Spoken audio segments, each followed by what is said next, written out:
Welcome, everybody, to the College Basketball Show on the Grueling Truth Sports Network. Tonight's game, we're going to preview a battle in the ACC between the Duke Blue Devils and the Syracuse Orangemen. Right now, Duke is favored by 18.5 points, and for good reason. Duke's one of the best teams in the country, but Syracuse has finally rattled off a huge win in conference play. They beat Cal in Berkeley. Still, the Orangemen are 10-12.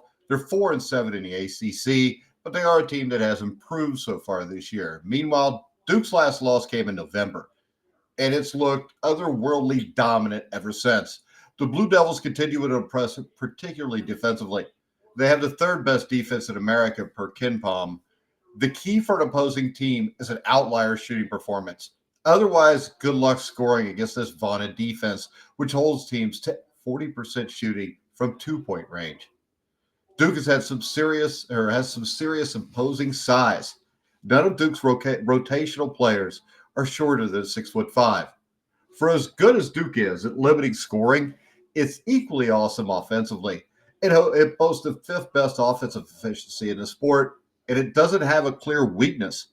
Most teams have something that holds them back. For example, look at where Duke ranks compared to the rest of the country in three key categories. It shoots 36% from three, 34th nationally, 57% from two, 20th, and a 15% turnover rate, which is 45th. They're top 50 in all offensive metrics that matter. The offense runs through a sensational freshman, cooperflagg, who averages 20 points, 8 rebounds, and 4 assists per game. He's in pretty rarefied air with those numbers for a freshman, and everything he does makes Duke a better team. Unfortunately, they're only going to get him for a year, but that year may win Duke a national championship. And I think cooperflagg is the kind of guy that can bring eyeballs back to the NBA. I'd say the best part of Flagg's game is his passing. His dynamic scoring forces teams to either try defending him one-on-one or helping on a drive. If he gets doubled, Flagg can kick to a shooter. So it's a precarious spot for opposing teams when trying to guard him. Now, pace will be key in dictating which side of the total hits here, because on the point spread at 18.5, that's a lot of points. But if you're looking at the over-under, I think that is where you get your best bet on this game tonight. And remember this, last night we were 5-0 against the spread, 4-0 in college basketball, 1-0 in the NBA. We're going to try to make it 6 in a row here with this. And I believe this pace is going to be huge. And Duke is fine playing a slower tempo. They post a 268th ranked adjusted tempo. That's especially the case on the road, where John Shire coach teams tend to have a large edge towards going under the total. Syracuse definitely wants to play faster than Duke does. Red Autry's squad ranks in the top 100 in adjusted tempo. Now, I'm not sure why Syracuse plays fast, though. The Orange rank 125th in offensive efficiency and haven't scored 80-plus points since December the 10th. The quicker tempo doesn't really benefit the Orange since his talent base is lacking.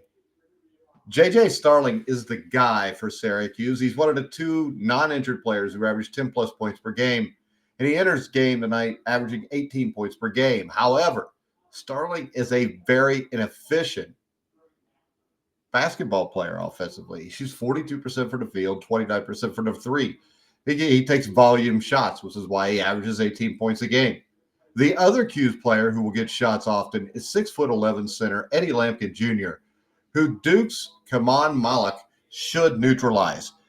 Syracuse needs scoring from Lucas Taylor. They need it from Carlos. They need it from Moore to keep this contest even relatively close. Those three occupy big minutes, and Taylor scored 19 points in the win at Cal on Saturday. Syracuse wants to find good looks from inside the arc, as I mentioned earlier. The length and athleticism mix on Duke's defense almost forces teams to shoot it from three, and then you've got to shoot it over somebody that's at least 6'5". Teams just can't drive against Duke's size, and if they do, you got Malachi or Flagg will assist with their long arms. Scoring is going to be a real chore for Syracuse here.